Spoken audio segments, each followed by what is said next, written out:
You are listening to the So Now What podcast with Lana Manikowski, episode number 124.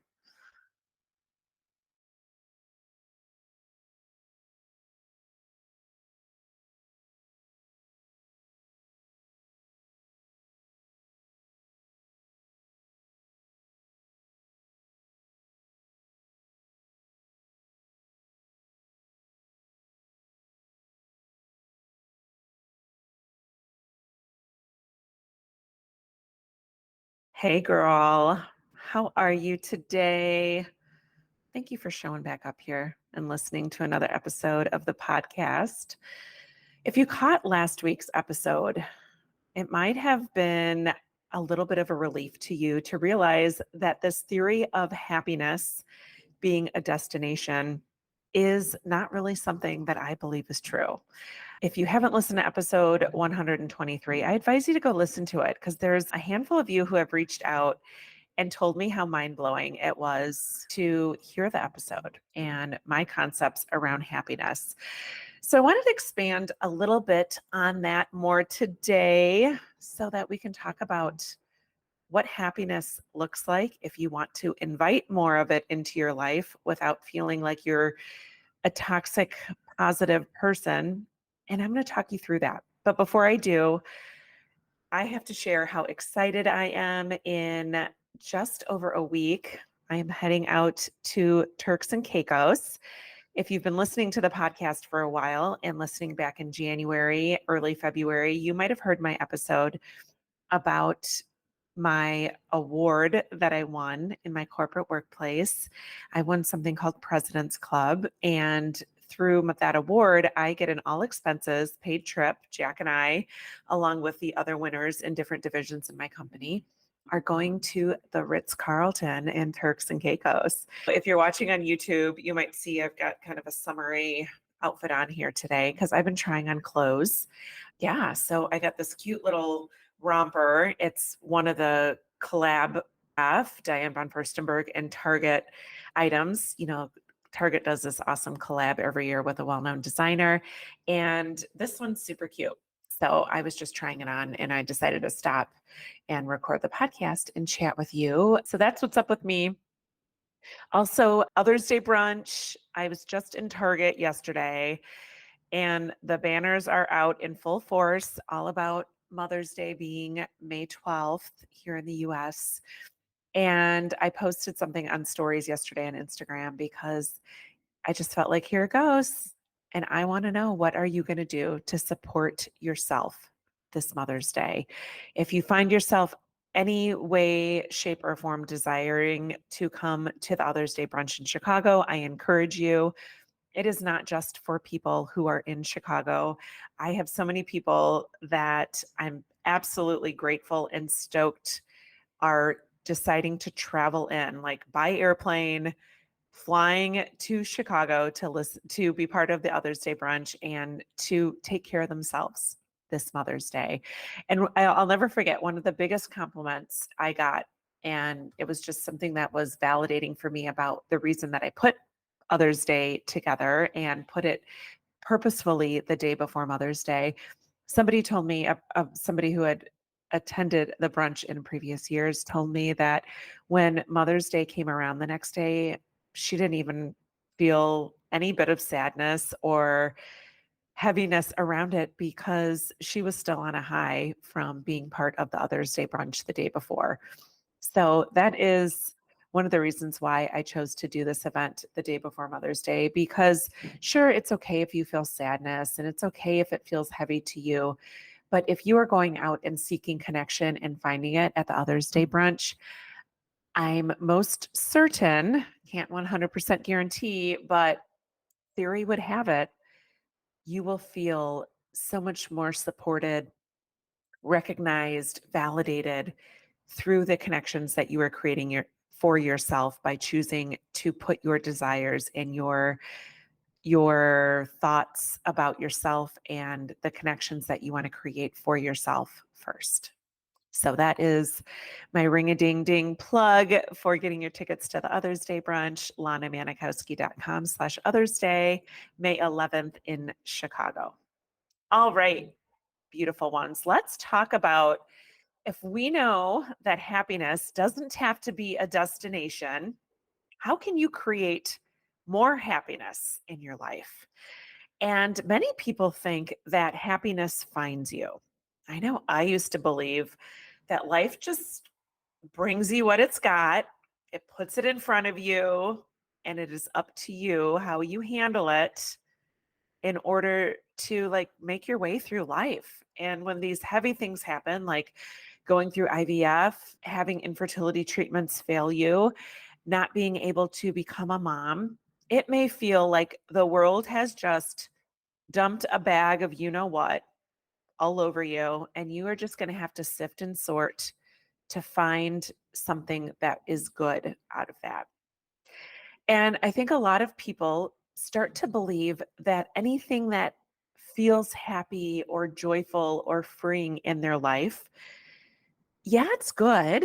Like there's ways that you look at it and you're like, oh my gosh, this is awesome. But then there's this like zinger that comes in when this high is like all on its way and you're like feeling so awesome about this thing that you're experiencing or this way that you're taking life in. And your brain wants to tell you that this is a consolation prize for not becoming a mom, that this thing is so great. And yes, it's wonderful. And you can't believe that something so beautiful is happening in your life right now. And then your brain tells you, oh, come on, little one. That's not really what you're seeing. What's really happening is this is a consolation prize for you. And this feels really great, but being a mom would feel so much better. Have you ever had that where like something is just going on and you're like, yeah, this is so great. And then your little devil on your shoulder chimes in and says, but not as great as motherhood would have been. And I want to really address why it is that you might be thinking that life isn't giving you these amazing things because they are amazing. And because quite possibly they might be better than motherhood. Maybe we don't even have to compare them to motherhood. Like that is my ultimate way of seeing things. I got so sick of being like, yeah, my life is good, but not as great as this person. Or these wonderful things are happening, but it wouldn't be as great as if I was a mom. So all these things that were going on in my brain that I didn't have any true knowledge about. I don't know how this person's life is. I don't know if their life is better than mine or worse than mine. So why am I going to sit here and compare whether someone's life is better, worse, happier, sadder, more fulfilling, less fulfilling than mine? And just focus on what's in front of me. What are the things that are going on that are just making me feel so good right now? What are the things that you might be experiencing that you've worked really hard for or seem to have just by chance fallen right on your lap in front of you that you are possibly dismissing? Maybe you aren't celebrating these things because your brain is just used to being let down. And that doesn't mean that you're doing life wrong. It doesn't mean that you're a negative Nelly. It just means that your brain is probably trying to protect you and tell you, like, don't get too excited about this thing because it's really not that great. It's not as great as this thing that you've been telling me you've wanted for so long, but your brain hasn't caught up with what's going on in your life. So your brain just needs to know, like, hey, we're not going after that thing anymore. That motherhood thing is not part of this journey anymore. So I, brain, want you to start helping me fall in and embracing the things that feel really good in my life. And that doesn't mean that I'm not going to have bad things happen, and doesn't mean that you're doing things wrong if you notice things are kind of poopy and gross and heavy and not so wonderful. That's part of life. That's the 50-50 of life. The whole like reason why life isn't happy 24/7, that's realistic. So if you allow yourself to lean into these moments that feel really good, where you feel really at ease. Maybe you find yourself in an environment where life just feels really like free for you. Maybe that could be outside on a walk with your dog. Maybe it's going and sitting at a park and just listening to birds chirping. And that's high in my brain right now because here in the springtime of Chicago, there is some of the most beautiful songs that I'm hearing of these birds chirping. And there's such a relaxation that that gives me and this beauty that I'm like, how in the world did I end up sitting here on this park bench, being able to listen to this thing that gives me so much relaxation and joy? I don't know the answer to that, but I do know that had I had my children, I would probably still be living in my dream house that I sold because that was the house I thought I was going to bring my babies home to. But we've sold that house and we're now renting an apartment around this beautiful park with these beautiful vistas that I don't know, but I don't think I probably would be living here if I had little kids running around. So I get to experience these things. And instead of looking at them as a consolation prize or as a, yeah, but that's not as good as motherhood would be, I've decided to just enjoy it and just feel so grateful and feel so immersed in this free and encompassing beauty that goes on around me. And I just want to offer that to you. And maybe for you, it's something different. Maybe you've been working out and you had a workout goal and you've conquered that workout goal. Maybe you've been able to up your weights when you're doing weight training. Maybe you have finally figured out this pattern that you've been trying to work through when you're crocheting or knitting. Maybe there's a meal that you've been dreaming of learning how to make and you finally have figured out how to make it, or a dessert that has the right ratio of flour to sugar and it tastes so good and it feels really good that you finally figured it out.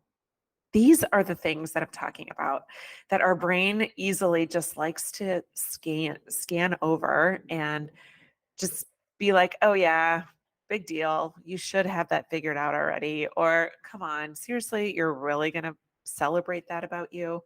And I really want you to celebrate that about you because your moments of happiness, the more that you see them, the more that they will come to you, the more that they will be in your forefront, because I believe that there is this magnetic give and take.